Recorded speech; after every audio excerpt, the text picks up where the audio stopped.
Hello everyone, welcome back to the Udgam series और welcome back to our channel of PW. तो आज के lecture में स्पेशली हम जो बात करने वाले हैं वो बात करने वाले हैं इलेक्ट्रॉनिक्स का एक बहुत इंपॉर्टेंट टॉपिक, वो है ट्रांजिस्टर।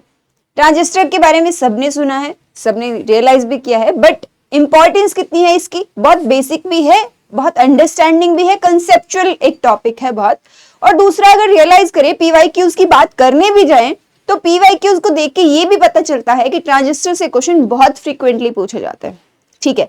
और दूसरा, अगर मैं सबसे हॉट टॉपिक बोलूं तो वो है ओपैम्प। उसके बाद दूसरा हॉट टॉपिक अगर रियलाइज करूं एनालॉग इलेक्ट्रॉनिक्स में से, तो वो आपका क्या होगा, ट्रांजिस्टर होगा। इवन ओपैम्प के क्वेश्चन अंडरस्टैंड करने के लिए आप ओपैम्प में मेनली क्या है, बहुत सारे ट्रांजिस्टर का कॉम्बिनेशन है, आपको बेसिक अंडरस्टैंडिंग होना बहुत इंपॉर्टेंट है ट्रांजिस्टर की। तो आज के लेक्चर में हम कुछ बेसिक चीजों की बात करेंगे और एक दो क्वेश्चन भी सॉल्व करने की कोशिश करेंगे कि पीवाईक्यूज में से हम कुछ क्वेश्चन सॉल्व कर पाए तो बहुत अच्छी बात होगी, ठीक है। तो आज का लेक्चर शुरू करते हैं। टारगेट क्या है मेरा, ट्रांजिस्टर और कुछ पीवाईक्यूज कराना आपको। उसके बाद मेनली हम क्या करेंगे, अंडरस्टैंडिंग देखेंगे, एक बार समझने की कोशिश करेंगे कि ट्रांजिस्टर बिहेव कैसे करता है, क्या क्या तरीके हैं यूज किए जाने के, किस किस तरह से यूज किया जाना चाहिए। जैसे फॉर एग्जांपल पीएन जंक्शन की बात करी जाए, पीएन जंक्शन की बात करी जाए आपके पास, अगर मैं पीएन जंक्शन की बात करूं तो आपको पता है कि फॉरवर्ड बायस हो सकता है या फिर रिवर्स बायस हो सकता है।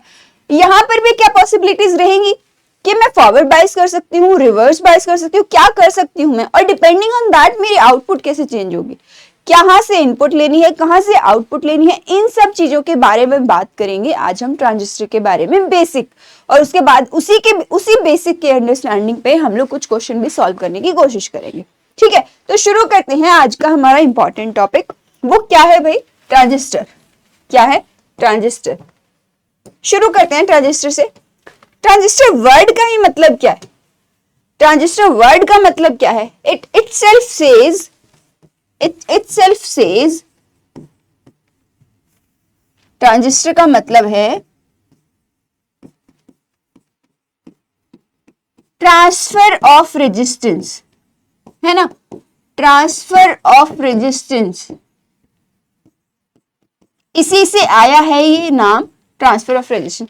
अब ट्रांसफर ऑफ रेजिस्टेंस का क्या मतलब है, किसी ट्रांसफर कैसे होती है, ट्रांसफर होने का मतलब है कम वैल्यू से हाई वैल्यू पे जाना या फिर हाई वैल्यू से कम वैल्यू पे जाना।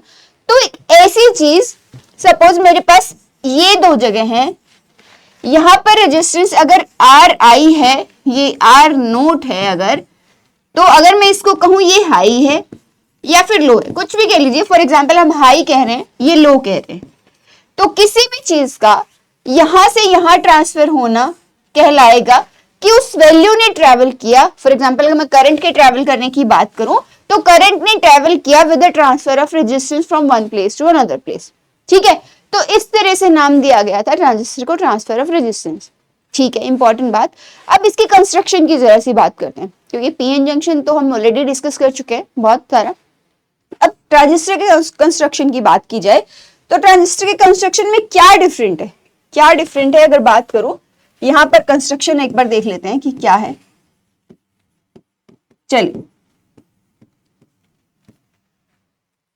अगर दो डायोड्स, अगर सिंबलाइज की बात करें जाए, डायोड को किस तरह से बनाया जाता है, इस तरह से बनाया जाता है, ठीक है, इस तरह से बनाया जाता है। अगर दो डायोड को बैक टू बैक ज्वाइन कर दिया जाए तो एक जो असेंबली बनती है वो आपके पास ट्रांजिस्टर बनती है, ट्रांजिस्टर बनती है मैम।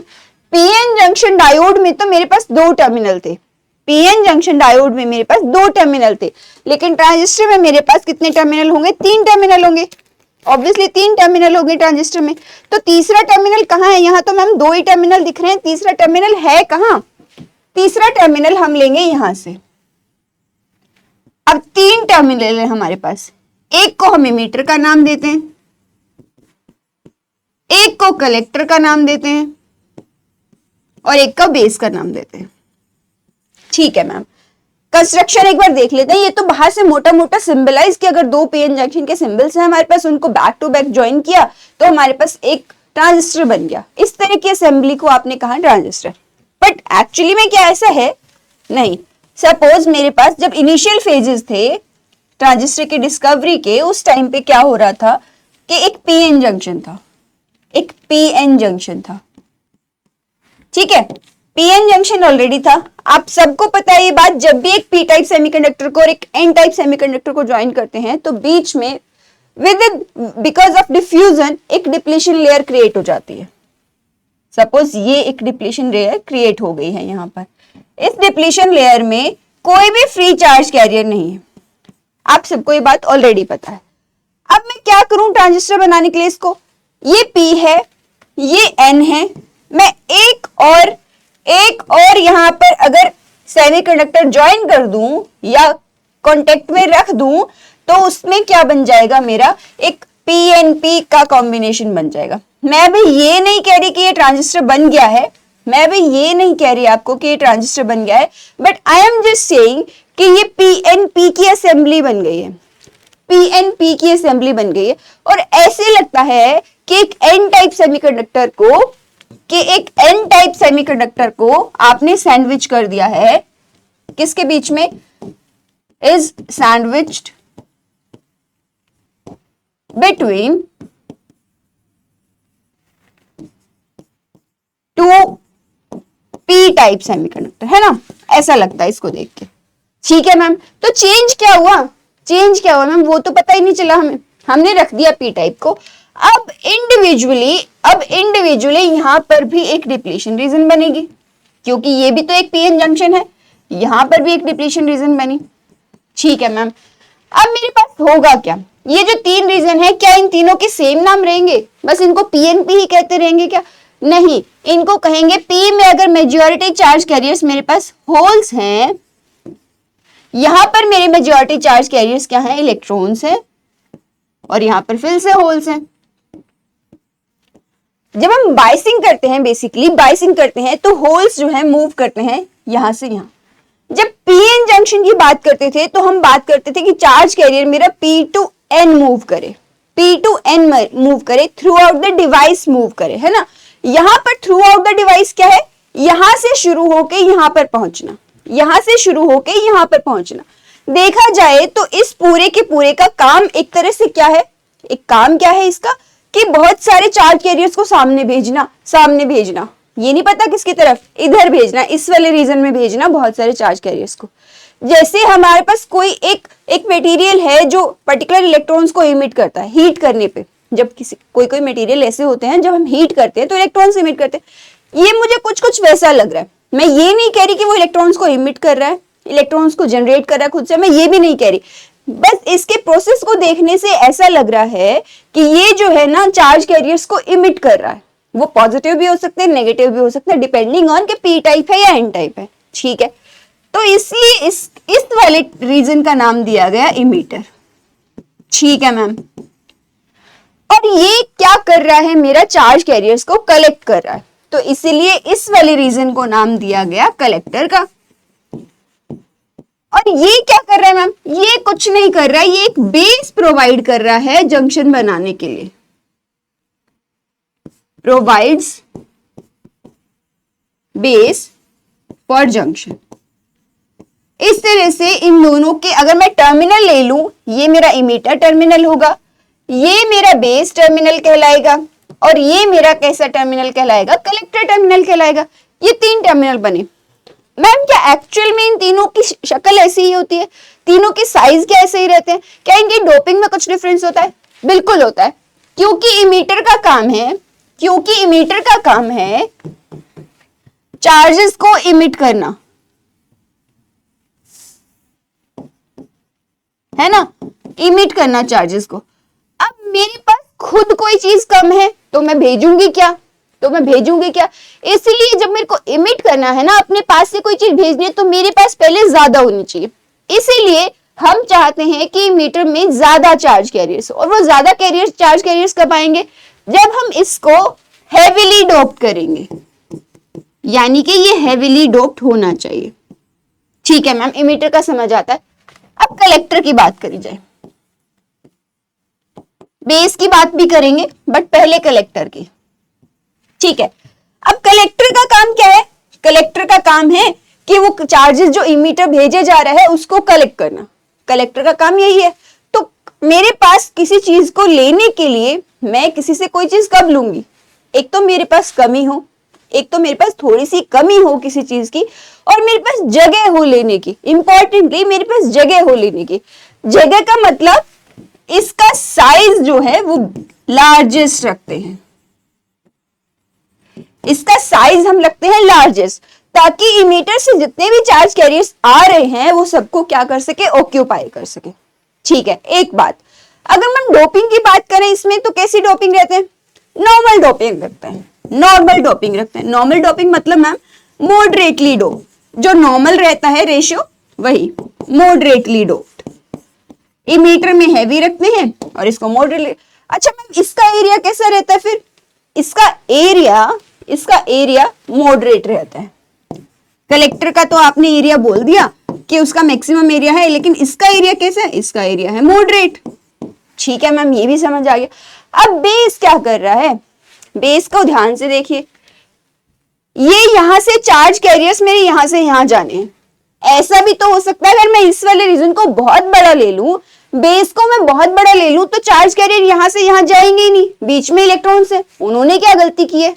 यहां से यहां पहुंचेंगे और इलेक्ट्रॉन के साथ रिकंबाइन कर लेंगे। तो बेस इसीलिए हम क्या बनाते हैं? छोटा बनाते हैं। और दूसरा, अगर डोपिंग की भी बात करी जाए उसके अंदर, तो डोपिंग भी उसमें सबसे कम रखी जाती है। क्यों रखी जाती है कम? इसलिए कम रखी जाती है कि चार्जेस भी कम होंगे, रिकॉम्बिनेशन भी ज्यादा होगा, और ज्यादा से ज्यादा जो चार्ज कैरियर्स है वो यहां से यहां पहुंच पाएंगे। इसीलिए बेस को हम लोग क्या रखते हैं? मिनिमम साइज रखते हैं और मिनिमम ही डोपिंग रखते हैं। ये चीजें आप ध्यान रखेंगे जब आप किसी भी ट्रांजिस्टर को पढ़ेंगे, ये चीजें ध्यान रखिए। अगर मैं इन चीजों को अप्लाई कर दूं तो मेरे पास शक्ल जो बनती है ट्रांजिस्टर की वो कुछ ऐसी बनती है, कुछ ऐसी शक्ल बनती है।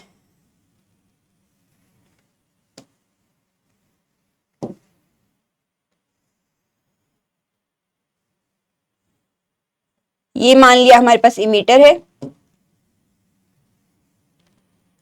और ये हमने कह दिया कि ये बेस है। ठीक है, इसको मैं कह रही हूं इमीटर है, ये बेस है, और ये क्या है? Collector.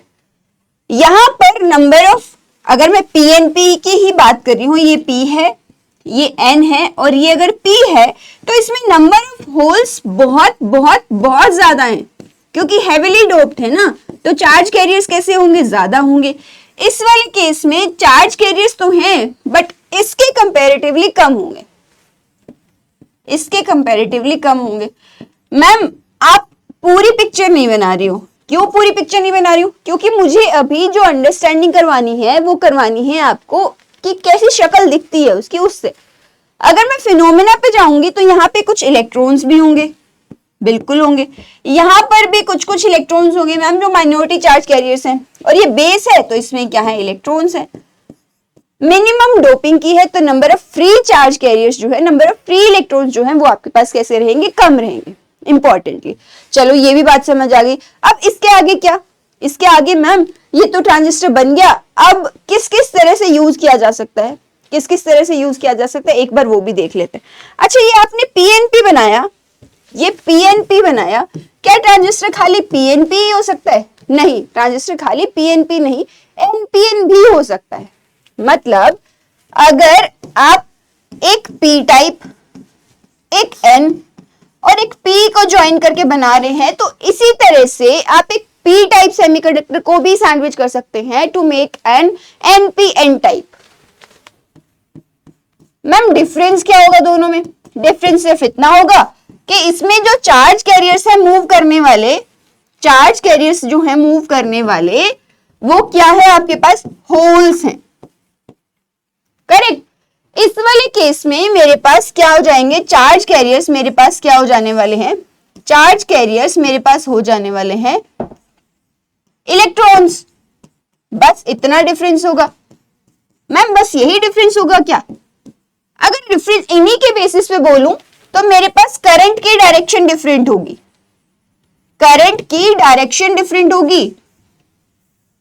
Direction of current will be different. ठीक है मैम, अब अगर मुझे सिंबल दिया है तो मैं पहचानूं कैसे कि मेरा एनपीएन है कि पीएनपी है, वो भी देख लेते हैं। सपोज ये मेरा सिंबल है, ट्रांजिस्टर का सिंबल पहले तो कैसा होता है, ऐसा।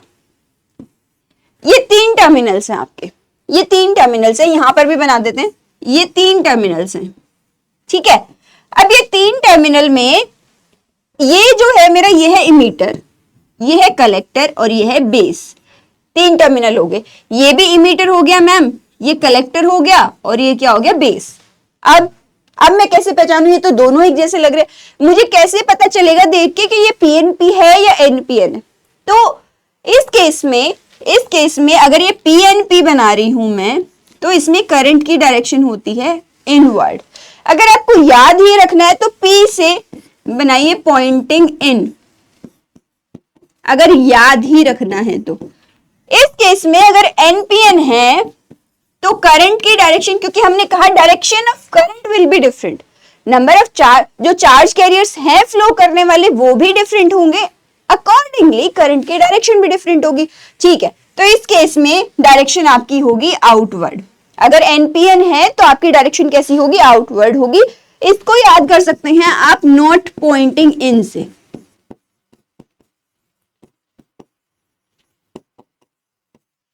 तो सिंबल देख के ही आप आइडेंटिफाई कर सकते हैं पहली बात तो कि ये पीएनपी है या एनपीएन है।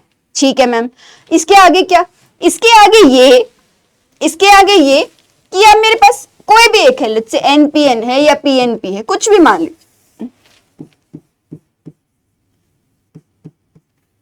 कोई भी है दोनों में से। इसमें क्या, अब दोनों ही केस में मेरे पास 3 टर्मिनल है काम करने के लिए, दोनों ही केस में मेरे पास 3 टर्मिनल है काम करने के लिए। कौन कौन से 3 टर्मिनल है, एक इमीटर है, एक बेस है और एक है कलेक्टर।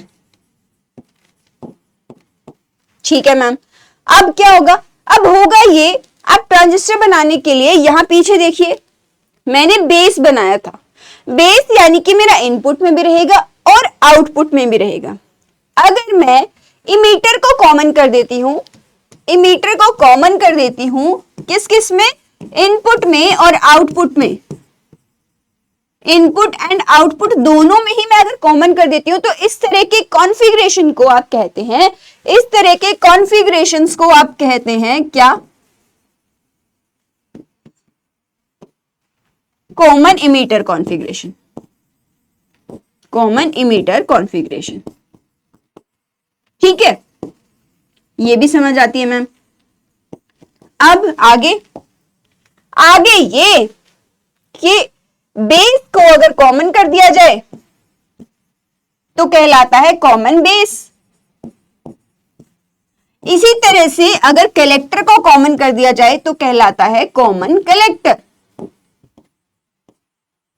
ठीक है मैम, समझ आ गई ये वाली बात, कॉमन कर दिया। अब आगे बढ़ते हैं एक बार, क्या आगे बढ़ते हैं, आगे बढ़ के देखते हैं। अब हमारे पास लेट्स से कॉमन बेस है, कॉमन बेस है। अब कॉमन बेस में आपका क्या होगा, कॉमन बेस में आपका क्या होगा, बेस कॉमन रहेगा ऑब्वियसली। सिंबल अगर बनाए तो कुछ ऐसा बनाएंगे, ये इमीटर है, ये कलेक्टर है और ये बेस है। मैम हमने बेस को इनपुट में भी ले लिया और आउटपुट में भी ले लिया, ले लीजिए। मैं क्या बना दूं, एनपीएन बना दूं, पीएनपी बना दूं, पीएनपी बनाते हैं, चलिए कोई बात नहीं। पीएनपी बनाया मैंने, पीएनपी। ये इमीटर है आपका, ये कलेक्टर है और ये क्या है, बेस है। इसको कॉमन करना है, यानी कि इनपुट में कहां दूंगी, यहां दूंगी और आउटपुट में कहां से लूंगी, यहां से लूंगी, आउटपुट में यहां से लूंगी, है ना। तो ये मेरा इनपुट सेक्शन हुआ, ये मेरा आउटपुट सेक्शन हुआ, पहली बात। दूसरी बात ये कि अब ये इनपुट और आउटपुट में, क्योंकि ये भी इंडिविजुअल क्या बना, अब इमीटर और बेस जो है आपका वो कैसा है, इनपुट बन गई, इनपुट। और कलेक्टर और बेस वो आपके पास क्या बन गया है, आउटपुट बन गया है। जैसे पीएन जंक्शन में आप दो केस करते थे, फॉरवर्ड बायस केस करते थे या रिवर्स बायस केस करते थे। यहाँ पे भी बायसिंग दो ही तरह से होगी, क्योंकि है तो ये इंडिविजुअली जंक्शन की तरह है ना, ये भी एक जंक्शन की तरह है, ये भी एक जंक्शन की तरह है। तो इस केस में होगा क्या, इस वाले केस को भी आप फॉरवर्ड बायस कर सकते हैं या फिर रिवर्स बायस कर सकते हैं, इस वाले केस को भी आप फॉरवर्ड बायस कर सकते हैं या रिवर्स बायस करते हैं। डिपेंडिंग ऑन दिस हम एक टेबल काइंड ऑफ बना लेते हैं। क्या टेबल काइंड ऑफ बना लेते हैं, हम बना लेते हैं कि हमारे पास, हम बना लेते हैं कि अगर हमारे पास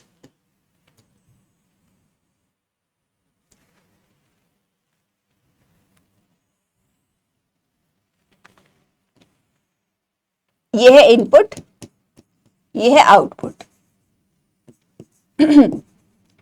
अगर इनपुट जंक्शन को इसमें मैं लिख देती हूं JEB और इसमें मैं लिख देती हूं JCB, ये सबके लिए वैलिड है, भले ही आप कॉमन इमीटर करें या कॉमन कलेक्टर करें, ये सबके लिए वैलिड है। यहाँ पर कॉमन बेस लिख रहे हैं इसलिए इमीटर बेस जंक्शन को लिख दिया और कलेक्टर बेस जंक्शन को लिख दिया। अगर इमीटर को कॉमन रखते तो बेस इमीटर आपका इनपुट हो जाता, कलेक्टर बेस आपका, कलेक्टर इमीटर आपका आउटपुट हो जाता। तो अकॉर्डिंगली चीजें चेंज होगी, बट बायसिंग की कंडीशन सेम रहेगी। आपकी इनपुट चेंज हो सकती है, आउटपुट चेंज हो सकती है, लेकिन जो बायसिंग का तरीका है वो सेम रहने वाला है आपका। ठीक है, तो अगर मैंने इनपुट को फॉरवर्ड बायस कर दिया और आउटपुट को रिवर्स बायस कर दिया, इस तरह की असेंबली को कहते हैं एक्टिव रीजन। एक्टिव रीजन मतलब ट्रांजिस्टर के लिए एक्टिव रीजन है। ट्रांजिस्टर का जो पर्पस था बिगिनिंग में, पर्पस ये था कि एम्प्लीफिकेशन के लिए यूज किया जाना चाहिए। ट्रांजिस्टर किस लिए यूज होना चाहिए, एम्प्लीफिकेशन के लिए। तो एक्टिव रीजन के अंदर ट्रांजिस्टर मेरा एम्प्लीफिकेशन का काम करता है, एम्प्लीफिकेशन का काम करता है। ठीक है मैम, और क्या पॉसिबिलिटी हो सकती है, और पॉसिबिलिटी हो सकती है कि मैं इसको क्या कर दूं, इसको भी फॉरवर्ड बायस कर दूं और इसको भी फॉरवर्ड बायस कर दूं। मुझे तो सिर्फ बायसिंग लगानी है ना, कॉम्बिनेशन देखने। तो अगर इस तरह से कर दिया जाए तो इस तरह की असेंबली को आप कहते हैं सैचुरेशन रीजन में काम करवाना। सैचुरेशन रीजन में काम करवाना। मैम ये कहां यूज होता है, ये लॉजिकल गेट्स में यूज होता है, लॉजिकल गेट्स में। ठीक है मैम, और मैम ये कि अगर मैं दोनों को ही रिवर्स बायस कर दूं, दोनों को ही रिवर्स बायस कर दूं, मतलब इसमें तो कुछ भी करंट नहीं फ्लो करना चाहिए, ना इधर फ्लो करना चाहिए ना इधर फ्लो करना चाहिए, बिल्कुल नहीं फ्लो करना चाहिए। तो ऐसे रीजन को आप नाम देते हैं कट ऑफ रीजन का। ये क्या है आपके पास, कट ऑफ रीजन है ना। ये भी स्विचेस में यूज होता है आपका। ठीक है मैम, ये भी समझ आ गया कि पीएनपी क्या है और एनपीएन क्या है, और ये भी समझ आ गया कि उनको बायसिंग कैसे करी जाए। तो अब बायसिंग पता ही चल गई है, तो हमारा जो मेन काम है, ज्यादातर केसेस में आप रियलाइज करेंगे कि आपको कहा गया है कि ट्रांजिस्टर आपका, आपको कहा गया है कि ट्रांजिस्टर आपका किस तरह से काम कर रहा है, किस तरह से काम कर रहा है, आपका काम कर रहा है एम्प्लीफिकेशन में, एम्प्लीफिकेशन में काम कर रहा है, मतलब एक्टिव रीजन में काम कर रहा है। एक्टिव रीजन मतलब इनपुट जंक्शन फॉरवर्ड बायस और आउटपुट जंक्शन रिवर्स बायस। वैसा ही एक करके देख लेते हैं, वैसा ही एक करके भी देख लेते हैं। हम बनाते हैं common base, common base configuration.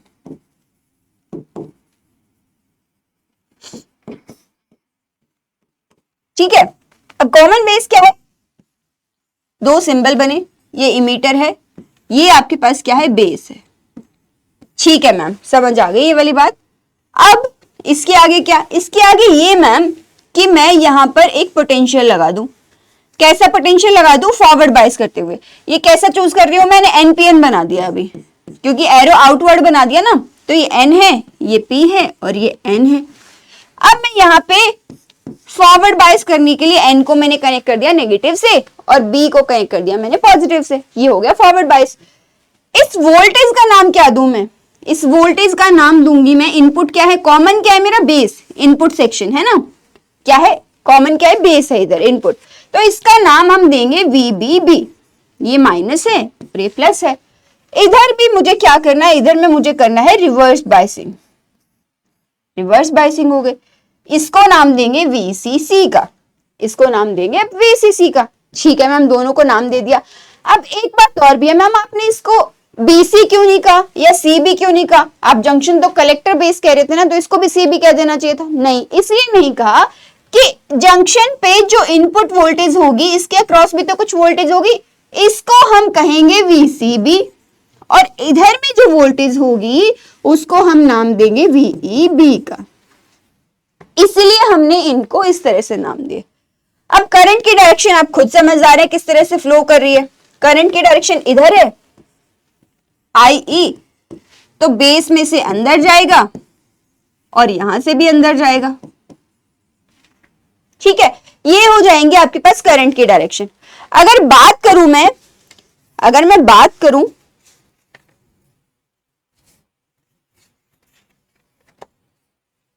इसकी कैरेक्टरिस्टिक की, कि इनपुट कैरेक्टरिस्टिक कैसी होती है या आउटपुट कैरेक्टरिस्टिक कैसी होती है, एक बार वो भी ड्रॉ कर लेते हैं। लेट्स से इनपुट, पहले हम क्या करते हैं, इनपुट कैरेक्टरिस्टिक ड्रॉ करते हैं।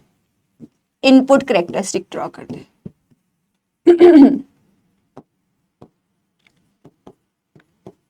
है ना, इनपुट कैरेक्टरिस्टिक ड्रॉ करें तो इस केस में क्या होगा आपका, इस केस में जैसे नॉर्मल पीएन जंक्शन आपका फॉरवर्ड बायस होता है, वैसे ही आपका पीएन जंक्शन कैसा हो जाएगा, फॉरवर्ड बायस हो जाएगा।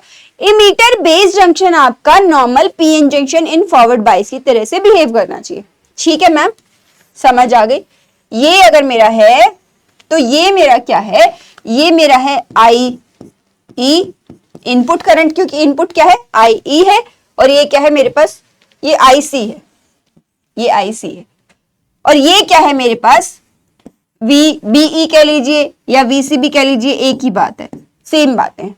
ठीक है, चलिए ऐसा कर दिया हमने। अब क्या हुआ मेरे पास, ठीक है, ये लेकिन कब होगा, ये कर्व कब आएगा, जब VCC की वैल्यू या इसके अक्रॉस आउटपुट में जो वोल्टेज है वो आप एक वैल्यू फिक्स रखेंगे, तब ये कर्व ड्रॉ करेंगे।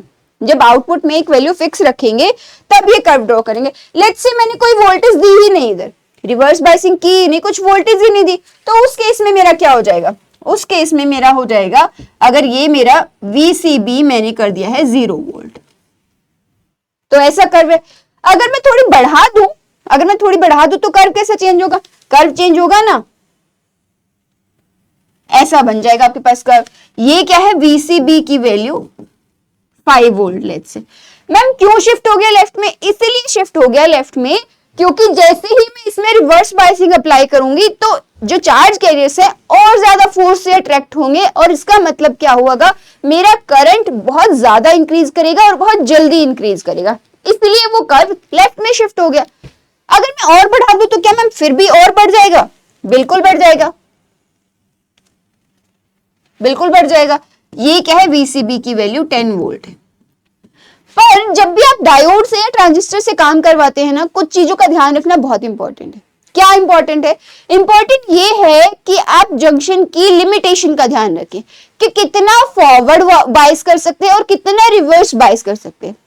क्यों मैम, ऐसा क्यों, इसलिए कि फॉरवर्ड बायस जब करेंगे तो करंट फ्लो करेगा, और करंट क्यों फ्लो करेगा, रिकम्बिनेशन होगा, जब एक जगह से दूसरी जगह जाएंगे रिकम्बिनेशन होगा, और रिकम्बिनेशन होगा तो हीट जनरेट होगी। जो सिलिकॉन और जर्मेनियम है ना, जिन डिवाइसेस पे ये बेस्ड हैं, जिन मटेरियल पे ये सारे के सारे डिवाइसेस बेस्ड हैं, पीएन जंक्शन हो या ट्रांजिस्टर हो, सब के सब जिस पे बेस्ड हैं, वो उनकी लिमिटेशन ही यही है। लिमिटेशन तो नहीं कहनी चाहिए, उनमें जो रिकम्बिनेशन के बाद एनर्जी इमिट होती है वो किसकी फॉर्म में होती है, हीट की फॉर्म में होती है।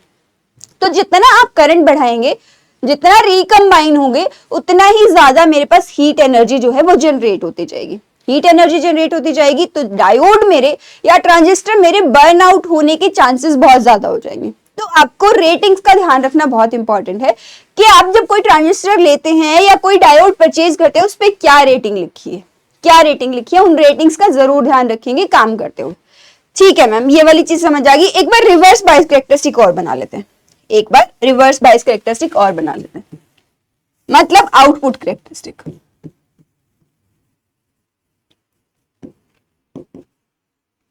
आउटपुट कैरेक्टरिस्टिक, ठीक है।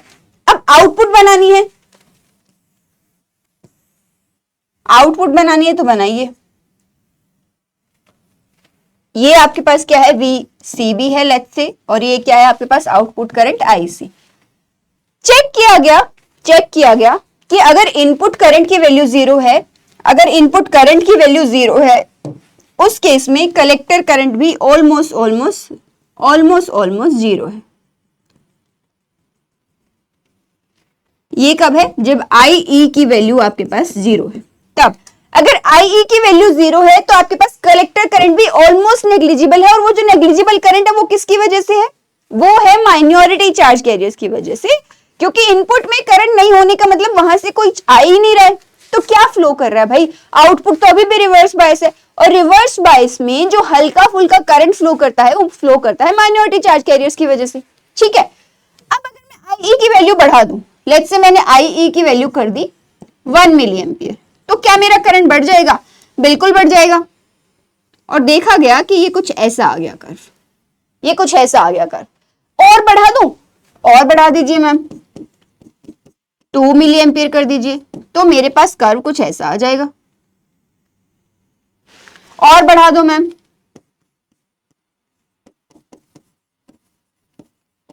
तो मेरे पास कर्व कुछ ऐसा आ जाएगा। और बढ़ा दें 4 मिली एम्पियर, थोड़ा सा और बढ़ा देते हैं, ऐसा आ जाएगा। ये कर्व आते हैं आपके आउटपुट कैरेक्टरिस्टिक के। अब देखा जाए तो फॉरवर्ड बायस के केस में आपने रियलाइज किया हो तो हम 0 से शुरू करते थे, 0 से शुरू करते थे, लेकिन यहां तो 0 से शुरू नहीं हो रहा मैम, कुछ वैल्यू है ऑलरेडी, कुछ वैल्यू है ऑलरेडी। मतलब अगर मैंने ये वाली वोल्टेज नहीं भी अप्लाई की, ये वाली वोल्टेज नहीं भी अप्लाई की, तब भी मेरी कुछ ना कुछ वैल्यू है। मतलब इनपुट जंक्शन को तो फॉरवर्ड बायस कर दिया, तो वहां से तो करंट आई जा रहा है, और यहां पर कलेक्ट इस पे रिवर्स बायसिंग नहीं किया सिर्फ, लेकिन स्टिल आपको करंट तो ऑब्जर्व होगा, क्योंकि चार्ज कैरियर्स वहां से पुश हो रहे हैं, और इतना पुश है कि वो कलेक्टर तक पहुंच पा रहे हैं, तो इसलिए आपको 0 नहीं मिलता। अब अगर मुझे ये करंट 0 देखना है तो मैं क्या करूंगी, मैं एक रिवर्स डायरेक्शन में करंट वोल्टेज की वैल्यू बढ़ाऊंगी, जहां पर ये क्या हो जानी चाहिए, 0 हो जानी चाहिए, कुछ इस तरह से, कुछ इस तरह से, कुछ इस तरह से, है ना। तब मेरी किसकी वैल्यू हो जाएगी, 0 हो जाएगी, मेरी किसकी वैल्यू, IC की वैल्यू 0 हो जाएगी। अदरवाइज इन सब पॉइंट्स में मेरी IC की वैल्यू कुछ ना कुछ आ रही थी, सिर्फ नीचे वाला कर, नीचे वाले के लिए भी नहीं, इनफैक्ट सबके लिए IC की वैल्यू कुछ ना कुछ थी। अगर मुझे कोई ऐसा पॉइंट निकालना हो कि IC की वैल्यू 0 कहां है, तो IC की वैल्यू 0 कहां पर होगी, यहां पर होगी। ठीक है, ये कुछ भी हो सकती है, लेट्स से ये -1 वोल्ट है, ये कोई भी नेगेटिव वैल्यू हो सकती है, -1 पे भी हो सकता है, डिपेंड करता है आप ट्रांजिस्टर टू ट्रांजिस्टर कैसे लेते हैं। अच्छा, अब इसमें देखने के लिए ये खास बात क्या है, खास बात सिर्फ ये है कि जो हमने रीजन लिखे थे कि एक्टिव रीजन में काम करता है, सैचुरेशन रीजन में काम करता है, या फिर कट ऑफ रीजन में काम करता है, क्या इस प्लॉट को देखने पे बता सकते हैं मैम कि एक्टिव रीजन कौन सा है, कट ऑफ कौन सा है, और बिल्कुल बता सकते हैं। अब देखिए मेरी बात बहुत ध्यान से सुनिए, ये वाला जो रीजन है जो मैं मार्क कर रही हूं अभी, ये वाला जो रीजन है, ये आपका कहलाता है, ये आपका कहलाता है active region.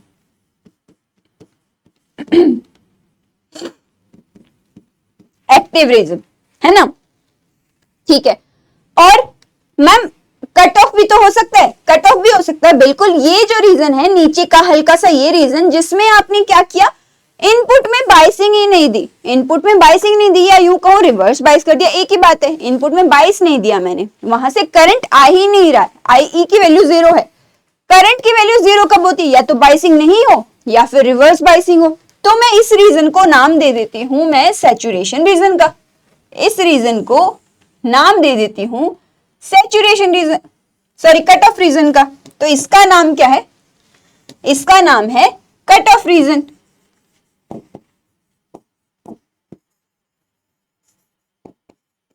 Cut off region है ना। और इधर में क्या हो रहा है मैम, इधर में क्या हो रहा है, इधर में देखा जाए तो इनपुट तो पहले ही फॉरवर्ड बायस था, और मैंने अब क्या कर दिया, VCB की वैल्यू नेगेटिव कर दी, मतलब ये भी फॉरवर्ड बायस कर दिया। तो इस रीजन को आप क्या नाम देंगे, इस रीजन को आप क्या नाम देंगे, सैचुरेशन रीजन का नाम देंगे। इस रीजन को आप नाम देंगे सैचुरेशन रीजन का। ये क्या रीजन है, सैचुरेशन रीजन।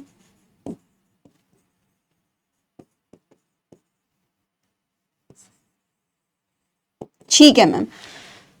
तो हमें अगर ट्रांजिस्टर की एज एन एम्प्लीफिकेशन देखनी है, अगर हमें ट्रांजिस्टर की एज एन एम्प्लीफिकेशन देखनी है, तो उस केस में आप करेंगे क्या, आप ऐसे पॉइंट चूज करेंगे, ऐसे पॉइंट चूज करेंगे कि यहां पर आपका क्या हो, यहां पर आपका क्या हो कि आपकी जो वोल्टेज है, वोल्टेज की वैल्यू और करंट की वैल्यू कुछ ऐसी चूज करेंगे कि वो एक्टिव रीजन में कहीं लाई करे। आप बायसिंग करेक्टरिस्टिक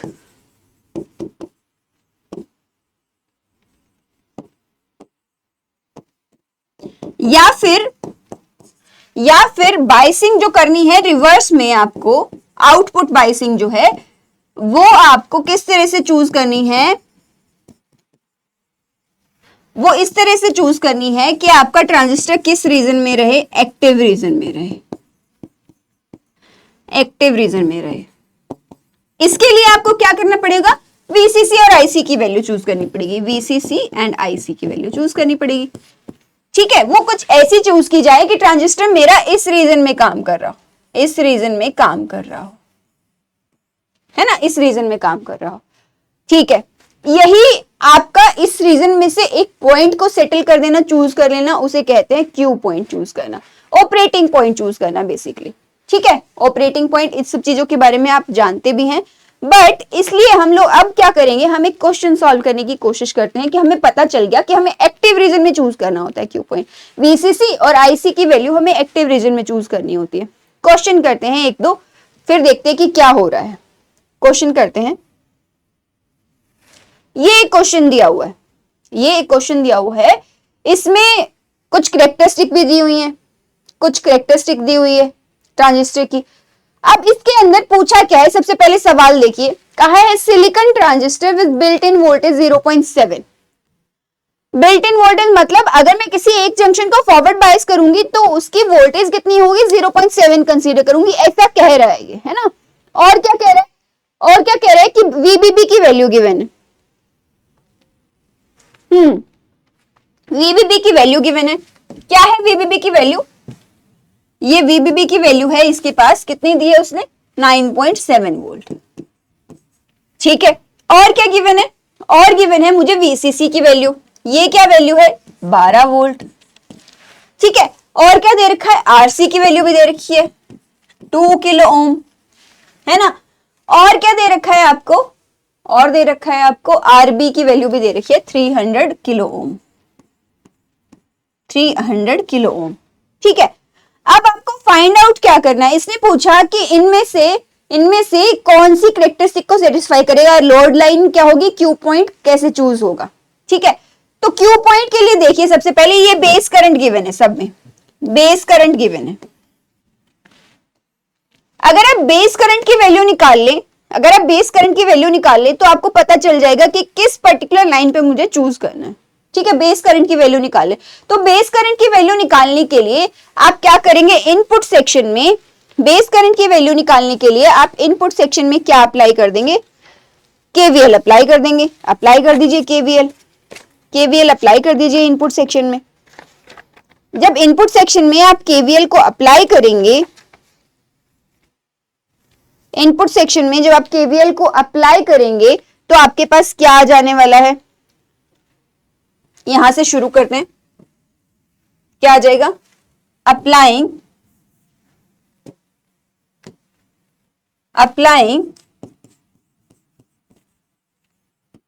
KVL इन इनपुट सेक्शन। इनपुट में अप्लाई करें करंट, ये 300 किलो ओम हम कहीं और लिख लेते हैं, यहां लिख दिया। करंट की डायरेक्शन ये चूज कर लेते हैं। ठीक है, तो क्या हो गया, यहां से शुरू किया, माइनस VBB लिखेंगे, प्लस VBB लिखेंगे, जो आपको जिस डायरेक्शन से आप कंफर्टेबल हो वो वाली डायरेक्शन लिख लीजिए। चलिए, अगर माइनस पहले आ रहा है तो ये वाली डायरेक्शन लिख लेते हैं, VBB। उसके बाद ये रेजिस्टेंस है, इसके पास कुछ वोल्टेज ड्रॉप होगा, वोल्टेज ड्रॉप क्या होगा, इस तरह से, तो क्या हो गया, प्लस IB अगर करंट फ्लो कर रहा है तो RB, और यहां पर एक बिल्ट इन वोल्टेज भी है, एक बिल्ट इन वोल्टेज भी है, ये वाली एक मेरे पास बिल्ट इन वोल्टेज भी है साथ में, यहां पर बेस और इमीटर के बीच में। वो कितनी है, लेट्स से प्लस 0.7, और ये किसके इक्वल आ जाएगा, 0 आ जाएगा। वीबीपी की वैल्यू आपको गिवन है ऑलरेडी, क्या गिवन है, 9.7 गिवन है, तो इसकी जगह वैल्यू रखेंगे प्लस IB RB प्लस 0.7, ये माइनस का था, इज इक्वल टू 0। तो ये क्या हो गया, IB RB की वैल्यू कितनी आ गई आपके पास, 9 आ गई, और RB की वैल्यू भी गिवन है आपको 300 किलो ओम, तो यहां से IB की वैल्यू निकाल सकते हैं आप। 9 डिवाइड बाई 300 जब करेंगे तो आपके पास क्या आ जाएगा, आपके पास क्या आ जाने वाला है, 30 मिली एम्पियर आ जाएगा, 30 मिली एम्पियर आ जाएगा। नहीं, ये 300 किलो ओम है, किलो ओम है, तो ये क्या आ जाएगा, 30 माइक्रो एम्पियर आ जाएगा, 30 माइक्रो एम्पियर। अभी 30 माइक्रो एम्पियर सिर्फ बेस करंट निकालने से ही आपको पता चल गया। देखिए अब क्यू पॉइंट इसने पूछा है कहां पर है, मेरी IB की वैल्यू है 30 माइक्रो एम्पियर, तो 30 माइक्रो एम्पियर देखिए किस किस केस में है, इस वाले केस में है, ये लाइन 30 माइक्रो एम्पियर को रिप्रेजेंट करती है, और क्यू पॉइंट यहाँ है। ये भी ऑप्शन हो सकता है, ये भी ऑप्शन हो सकता है, क्योंकि इसमें भी 30 पे, कौन सा ऑप्शन नहीं हो सकता, इसमें देखिए कहां पर दिया है 32 पे, यानी कि ये ऑप्शन तो नहीं हो सकता, और इसमें किस पे दिया, इसमें 35 पे दिया, ये भी ऑप्शन नहीं हो सकता। ये दोनों ऑप्शन तो ऑलरेडी खत्म हो गए, सिर्फ वेरीफाई क्या करना है आपको, आपके पास 2 ऑप्शन बचे। इन 2 ऑप्शन को चेक करने के लिए आप क्या करेंगे, आउटपुट में भी KVL लगाएंगे, आउटपुट में KVL लगा दीजिए। आउटपुट में जब KVL लगाएंगे आप, यहां पर लिख लेते हैं,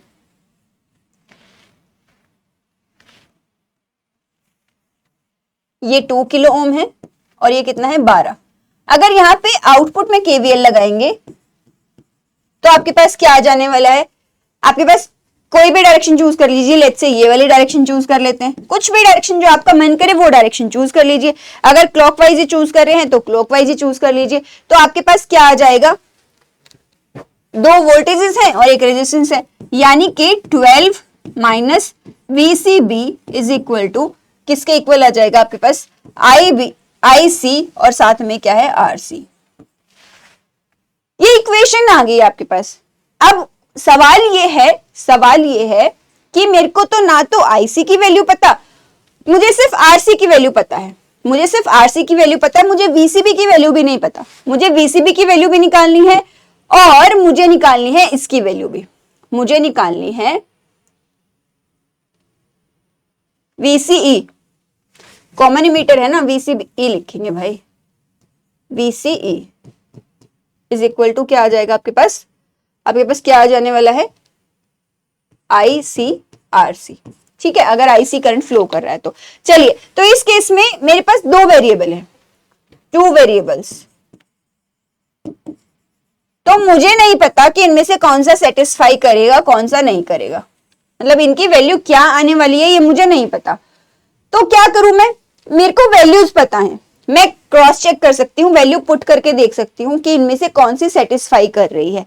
आप वैल्यूज प्लेस करके देखेंगे, तो आप चेक करेंगे कि ऑप्शन नंबर जो सेकंड है आपका वो ऑप्शन आ जाता है करेक्ट।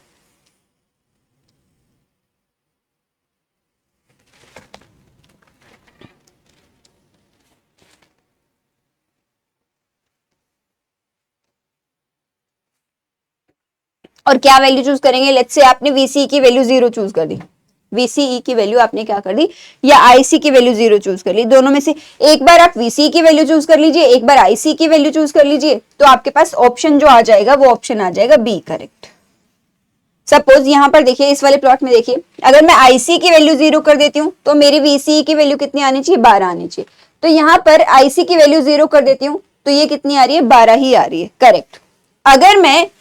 अगर मैं VCE की वैल्यू कर देती हूँ 0, इसकी वैल्यू 0 कर दी, तो IC की वैल्यू मेरे पास 6 मिली एम्पियर निकल के आनी चाहिए। ये है 2 के 12 डिवाइड बाई 2 करेंगे तो 6 आ जाएगा, इसीलिए ये वाला ऑप्शन आपका क्या हो जाएगा, करेक्ट हो जाएगा। ठीक है, तो सिंपली छोटी छोटी चीजों पे KVL अप्लाई करने पे या फिर सिर्फ एनालाइज करने पे, अगर आपको पता है इनपुट इस तरह से है आउटपुट इस तरह से है, छोटी छोटी चीजों के बेसिस पे ही आप क्वेश्चन सॉल्व कर सकते हैं बहुत इजीली, है ना। अब एक और क्वेश्चन देख लेते हैं साथ में, एक और क्वेश्चन देखते हैं क्या क्वेश्चन है ये पूछ रहा है, ट्रांजिस्टर दिए हैं 2 आपको A एंड B, इनमें दोनों में गेन दिया है, इसका बीटा कितना है 100 है ना, और इसका बीटा कितना है 10। अब बीटा क्या होता है आपके पास, बीटा होता है करंट गेन, करंट गेन होता है बीटा। यहां पर क्या आ जाएगा आपके पास, ये जो बीटा है ये भी क्या है, करंट गेन है इस वाले ट्रांजिस्टर का। आपको बताना क्या है, ये दोनों इसने बायसिंग दे दी ऑलरेडी, इतनी बायसिंग है, इतनी इतनी सब चीजें हैं। ये कह रहा है कि मुझे बस ये बताना है कि मेरा ट्रांजिस्टर किस रीजन में है, ये वाला ट्रांजिस्टर किस रीजन में है और ये वाला ट्रांजिस्टर किस रीजन में, मुझे बस ये बताना है, मुझे बस ये बताना है। इस वाले क्वेश्चन में कुछ नहीं करना है, इनपुट में भी केवीएल लगाएंगे और आउटपुट में भी केवीएल लगाएंगे एंड आप सिंपली क्या कर सकते हैं, पता कर सकते हैं कि आपका किस रीजन में है, आपका किस रीजन में है, आपको पता चल जाएगा। ठीक है, अगर देखा जाए तो ये क्या है आपके पास, इसमें अगर इनपुट सेक्शन में लगाएं, करंट की डायरेक्शन चूज कर ली, तो इस केस में अगर आप इनपुट में अप्लाई केवीएल ऑन इनपुट, ठीक है, इस केस में जब आप अप्लाई करेंगे तो आप क्या लिखेंगे, क्या है ये वैल्यू कितनी है 10.7, माइनस पहले आ रहा है तो माइनस लिख लीजिए, माइनस 10.7, ये एक रेजिस्टेंस है, plus IB, let's say IB current flow कर रहा है यहां पर, इनपुट करंट, और किसके अक्रॉस है 10K के अक्रॉस, ठीक है, और फिर आपके पास क्या आ जाएगी, VBE आ जाएगी, plus VBE is equal to 0। यहां से आप किसकी वैल्यू निकाल सकते हो, आपका डायोड अगर अज्यूम कर लेते हैं VBE की वैल्यू, बिल्ट इन वोल्टेज आपके पास 0.7 है, तो आपके पास IB की वैल्यू निकल कर आ जाएगी, और IB की क्या वैल्यू निकल कर आएगी आपके पास, 1 मिली एम्पियर निकल के आ जाएगी। ठीक है, अब मुझे IB की वैल्यू पता चल गई है तो मैं किसकी वैल्यू निकाल सकती हूँ, IC की वैल्यू भी निकाल सकती हूँ, क्योंकि मुझे करंट गेन गिवन है, तो इसका मतलब IC की वैल्यू कितना हो जाएगी, बीटा IB हो जाएगी। ठीक है, और बीटा IB अगर हो गई तो इसकी वैल्यू कितनी आ गई आपके पास, 100 मिली एम्पियर आ गई, 100 मिली एम्पियर आ गई। ठीक है, बस आपको ये वैल्यू यूज करनी है आउटपुट सेक्शन में, और आपको किसकी वैल्यू निकाल लेनी है, VCE की वैल्यू निकाल लेनी है। VCE की वैल्यू डिसाइड कर देगी कि ये किस रीजन में है, VCE की वैल्यू डिसाइड कर देगी ये किस रीजन में है। ठीक है, देख लीजिए VCE की वैल्यू कैसे डिसाइड करेगी कि ये किस रीजन में है। ठीक है, देखते हैं, आउटपुट सेक्शन में केवीएल लगाते हैं, यहां लिख लेते हैं अप्लाई केवीएल इन आउटपुट सेक्शन। ठीक है, आउटपुट सेक्शन में अगर अप्लाई कर दें तो आप क्या देखेंगे, आपको क्या पता चलेगा,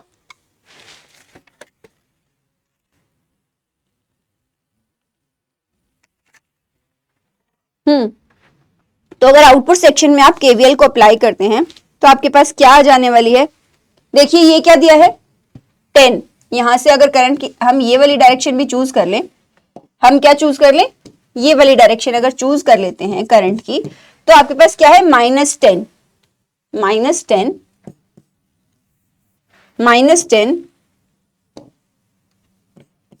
है ना, फिर प्लस IC इंटू 2K, फिर क्या आ गया, ये VCE की वैल्यू है प्लस VCE।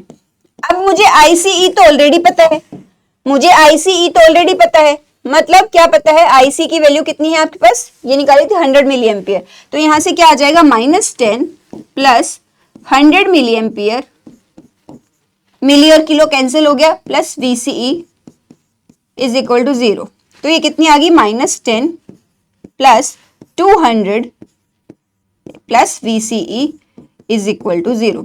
अब VCE की वैल्यू कितनी आ गई, VCE की वैल्यू कितनी आ गई, -190 वोल्ट। अच्छा जी, -190 वोल्ट आ गई। आपने प्लॉट देखिए आउटपुट कैरेक्टरिस्टिक के जो हमने बनाए थे, ये प्लॉट में देखिए, इस पूरे रीजन में तो VCE की वैल्यू या आउटपुट की वैल्यू क्या थी आपके पास, पॉजिटिव थी, इधर में तो सारी वैल्यू क्या थी, पॉजिटिव थी, सिर्फ नेगेटिव कहां हुई थी, यहाँ वाले रीजन में। और ये वाला रीजन कैसा कहलाता है आपका, सैचुरेशन रीजन कहलाता है। ये वाला रीजन क्या कहलाता है आपका, सैचुरेशन रीजन कहलाता है। मतलब मेरा इनपुट तो पहले ही फॉरवर्ड बायस था, इनपुट तो मेरा पहले ही फॉरवर्ड बायस था, अब मेरा ये वाला सेक्शन भी कह रहा है कि फॉरवर्ड बाइस्ड है, तो इसीलिए जो ये वाला केस है आपके पास सैचुरेशन में होगा, तो ये वाला ऑप्शन खत्म हो जाएगा और ये वाला ऑप्शन खत्म हो जाएगा। तो ये जो है ट्रांजिस्टर आपका, ये किस में है, सैचुरेशन रीजन में है। ऐसे ही आप इस वाले का पता कर सकते हैं सिंपली केवीएल और इसमें भी बीटा की वैल्यू गिवन है, आपको सब वैल्यूज गिवन है, तो वैल्यू प्लेस करके आप बस पता करना है आपको कि आपका ट्रांजिस्टर किस रीजन में है। तो अकॉर्डिंगली आप क्या करेंगे, आंसर को मार्क कर देंगे। सिर्फ इसको चेक करना, जैसे सिमिलर वे में केवीएल को अप्लाई करेंगे इनपुट सेक्शन में और आउटपुट सेक्शन में, फिर आपको क्या पता चल जाएगी, इसकी वैल्यू पता चल जाएगी। ठीक है, ये एक बात है। दूसरी बात क्या है, दूसरी बात ये है कि एक बार वैसे तो क्वेश्चन हो गए, पर हम एक बार ब्रीफली लिख लेते हैं कि आपके पास क्या क्या है। फॉर एग्जाम्पल कॉमन बेस है, कॉमन बेस है, कॉमन इमीटर है,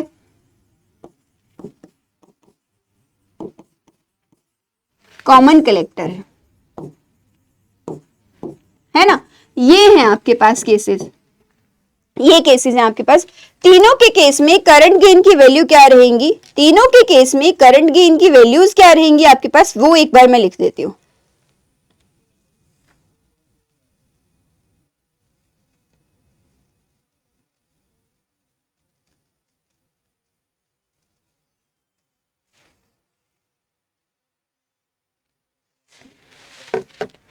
यहां पर इस केस में आपके पास इनपुट क्या होगा, इनपुट होगा इमीटर करंट, इनपुट क्या होगा आपके पास, कॉमन बेस है ना, तो इसका सिंबल कैसा होगा, कुछ ऐसा। ये इमीटर है और ये क्या है आपके पास, बेस। तो इनपुट में क्या है, इमीटर करंट है ना, और आउटपुट में क्या है आपके पास, कलेक्टर करंट। ये कलेक्टर है, तो आउटपुट में क्या है, कलेक्टर करंट। तो गेन अगर लिखेंगे इसका, तो गेन क्या आ जाएगा आपके पास, IC डिवाइड बाई IA। ठीक है, तो ये गेन आ जाएगा और इसको डिनोट करते हैं आप अल्फा से, इसको डिनोट करते हैं आप अल्फा से, और ये इंपॉर्टेंट है ना, ये इंपॉर्टेंट है। कॉमन इमीटर के केस में आप कुछ इस तरह से बनाते हैं, ये कॉमन इमीटर है, इसमें भी क्या है, इसमें इनपुट करंट क्या है, बेस, और आउटपुट करंट क्या है आपके पास, कलेक्टर। तो इसके इसमें गेन क्या हो जाता है आपका, गेन हो जाता है आपके पास IC डिवाइड बाई IB, और इसको क्या लिख सकते हैं आप, इसको लिखते हैं बीटा से, यानी कि IC की वैल्यू क्या हो जाती है आपके पास, IC की वैल्यू क्या हो जाती है, बीटा IB हो जाती है, ये वैल्यू आ जाएगी आपके पास। इसी तरह से कॉमन कलेक्टर के करंट गेन को आप लिखते हैं